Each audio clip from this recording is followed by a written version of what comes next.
You want me to tell you the story of how I came out the closet? Sure. I wonder if my mom's gonna see this probably, but What's up, man? Hey. What's good, good people? It's Pride Month, and I had the chance to get to know some really cool guys. It was, yeah, just watch. They try to tell you gay men are a monolith, but after hearing these stories, I don't know. It's just not adding up. Why do you think conversations like this are so tough? Ooh, okay. Straight off the bat. I think that, I guess I should start with my identity, right? Like, I am a black gay man in America, right? Which is inherently its own set of problems, right? So we have to break down the pieces of that identity, right? Because if you are like me and you're choosing to identify as black before you choose to identify as gay, that's a different set of problems that you have to start to address before you sort of get to your queerness, right? And so as black people are sort of climbing out of this hole that society has put us in, you gotta kind of like remember to go back and get the gay, right? Go back and get the queer. You have to bring all aspects of you or reach back to all aspects of you so that we can all start making progress. So in being black and gay, do you feel more attached to one or the other? Yeah, to be black and gay, and why they come in that order. It's a very intentional wording of mine because I have not always been familiar with the experience of black people, right? And I have not always been familiar with the experience of gay people, right? And a little reading will show you that these walks are very similar, right? But these people have very different plights in the world.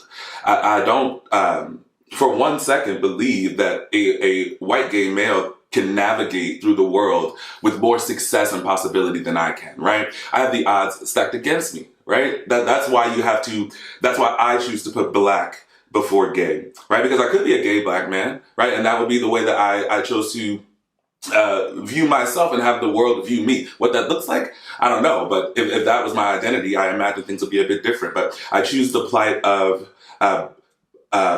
black first because it's what is most visible. And I'm not sure if that is problematic. I'm not sure if that is harmful to say, but I'm a black and gay because when people view me, I am a black man before I am a gay man.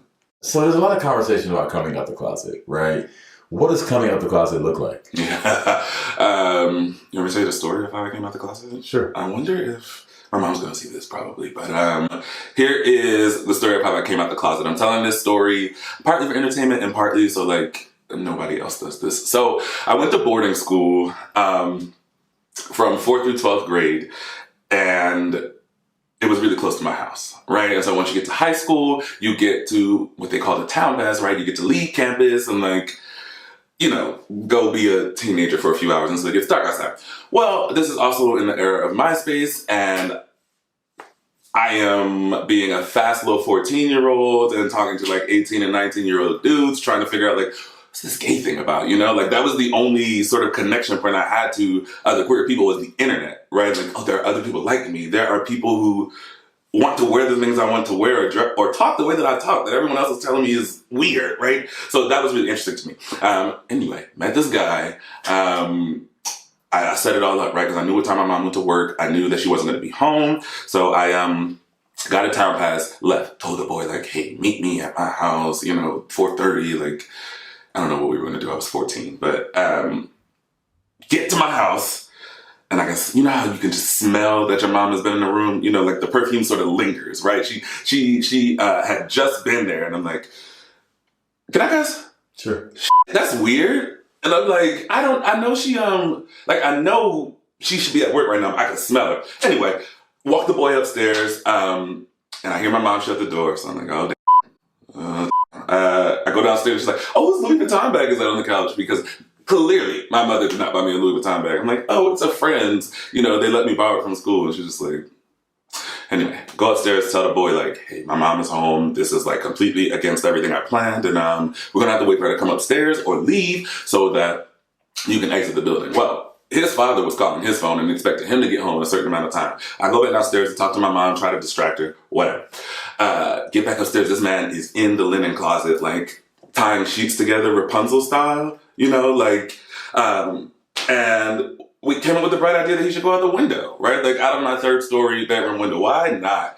Tied those babies together. Well, he's gonna see this maybe. I don't know. Tied those babies together and like let them down the window like in the movies. And I thought, what the hell are we doing? This man was 18, like twice my size, but I'm like, okay, I'm a skinny ass. I'm like, okay, let me tie these things around me so I can be a weight for him. He is like dangling out the window. He gets to the second floor and realizes he's dangling out of somebody's window, starts screaming for help. I'm like, shh, my mom, remember? He's still screaming, crying for help. Anyway, my weight gives out. He falls down to the ground. I see him fall. I freak out. What do? Take off running back to school. I can hear the police sirens and the ambulances in the background. I'm like, today's the day. I don't know what's going to happen. I get to school. The police are waiting for me. I get back to the house. My mother, and father, who are divorced at the time and not speaking, are sitting on the couch in harmony, trying to figure out what the hell is going on. So we had that conversation, and then we didn't really touch it for like 6 months. I was on punishment. I wasn't allowed to see any of my friends. My mother may have said a few derogatory things about them, and we never spoke about it again. My second coming out, I was graduating college. I had a boyfriend. And we were serious, right? And my mom was coming down to experience my Atlanta life for the first time, my mom and my family. So I thought, this is gonna be weird. I'm not like finna write a letter or like, so I went on the Wendy Williams show and we all submitted questions to ask Wendy, me and all my friends. And naturally mine got selected and I went on TV and I asked Wendy for advice on what to do here. So I was like, I could probably send you the clip. I was like, hey Wendy, I have a significant other. My mom doesn't know that I have a significant other and she's coming down for the graduation. I think I've seen this. Oh, God. Yes, probably. It was me in the pink sweater. And she's like, she completely switched the question. She was like, so your mom doesn't know that you're gay or your mom doesn't know that you have a boyfriend? And then I kind of go flabbergasted. Yeah. Then we went to commercial. She's like, call your mom. Those are my two coming out stories. Got it. Okay. Are there any ways that being gay has helped you in life? Yeah. I am. People call it charm. People call it charisma, moxie, woo, if you take a strength finder's assessment. But it really is just like honesty and like living in your truth. And for some reason, people find that infectious and like contagious and cannot get enough of being around you. And sometimes you think it's because I'm gay, but no, it's because I'm living in my truth, right? And if that's what happens to me being gay, that's what attracts people, right? People enjoy feeling authenticity, and that has come to serve me all of my life, like probably from my pre-K days. Yeah. Do you think that gay men opposed to hetero men are more concerned with presenting masculine? I'd say like just as much. Because straight guys are always like protective of their masculinity too, and they have to look a certain way or they're this and gotta pierce that ear and wear the ring on that finger. Straight guys are weird in their own regard, but like gay guys, we similar. Like like to be masculine presenting for some reason is to be attractive in a lot of spaces. And I suffer from that privilege or enjoy that privilege or something about me being masculine presenting. And it really is just who I am, right? But people are attracted to that, right? You act less like a girl, right? Or you have stronger shoulders, right? And I could understand scientifically if that were like a woman's attraction, right? Like biologically. But with men, it's like, okay, you're just looking for performance. You want to be seen with someone stronger than you, right?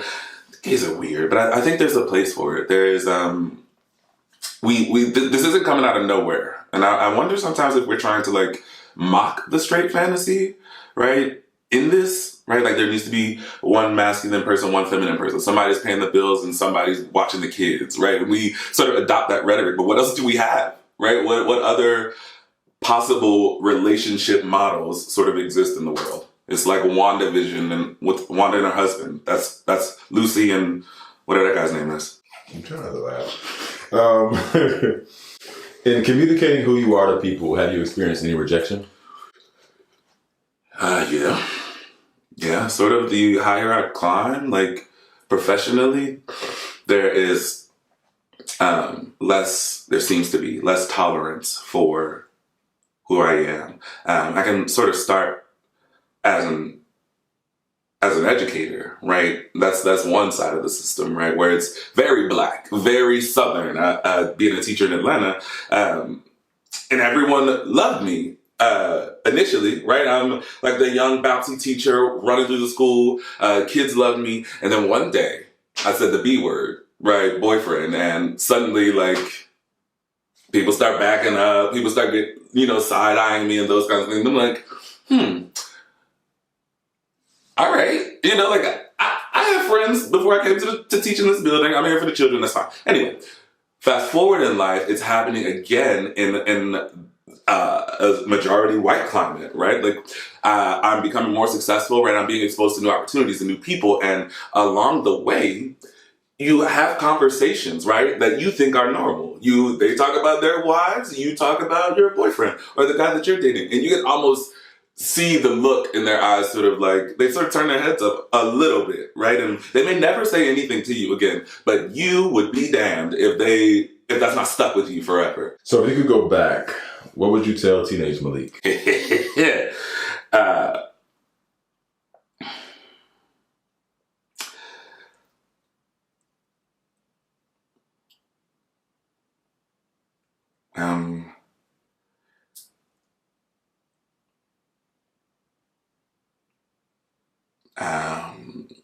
It's gonna be okay.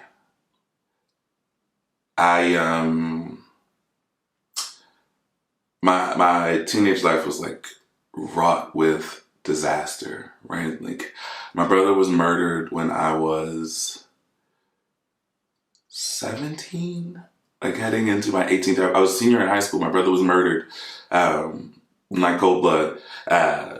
And then later, a few years later, I lost my best friend to what no one told me, but what I am to assume is AIDS, right? And this is my best friend, like the person who I was living life with. And it was just hard. Like trauma is difficult, and people sort of throw the word around, but when major things happen in life like that, it really, really affects people. And it really, really affected the person who I thought I was becoming at that time.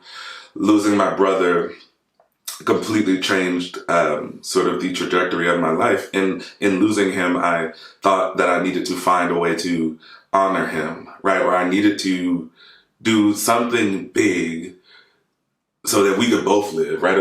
Or so that we could, I don't know, he wasn't around to do big stuff anymore. So I felt like I needed to do big things for our family. So I ran for student body president, long story short, and like gained the courage and tenacity to do something like apply to Morehouse, right? And it just completely changed my life forever. And I dedicated my college degree to my best friend Hector that we lost. That's a lot, man. I'm sorry to hear about your brother and your best friend. Thank you. So when I end my conversations, I end them by saying, keep creating space. How do you think we can create more space for queer men? Yeah. Let's keep doing stuff like this. Like let's keep pushing into spaces where we haven't traditionally been welcomed, right? It's us at, I can only talk about Atlanta restaurants, but it's us at, Chima on dates, or, down at, these 5-star restaurants and places where we would not be seen, especially in an affectionate way, right? And go in there and kick the door down and demand service, right? And this is who you are, and this is who you show up as, right? Be that person at work, right? You don't have to put on a mask. I'm not telling you don't, because you got to do what's right for you, but you don't have to put on a mask. If they can't love you, someone else will, right? I just encourage everyone to sort of lift as we climb, because we are all stewards of this work, right? Like there is no Martin Luther King who is about to come save the gays. We love Billy Porter, but we have to do it with him, right? He has the platform and he's getting it out there, but we got to put the work in underneath. And I think we're doing a pretty good job. What's good people? I hope you enjoyed this episode. I'm going to let Malik close it, but I just popped in to say happy Pride. Hey, I'm Malik. My pride is people. Keep creating space. Peace.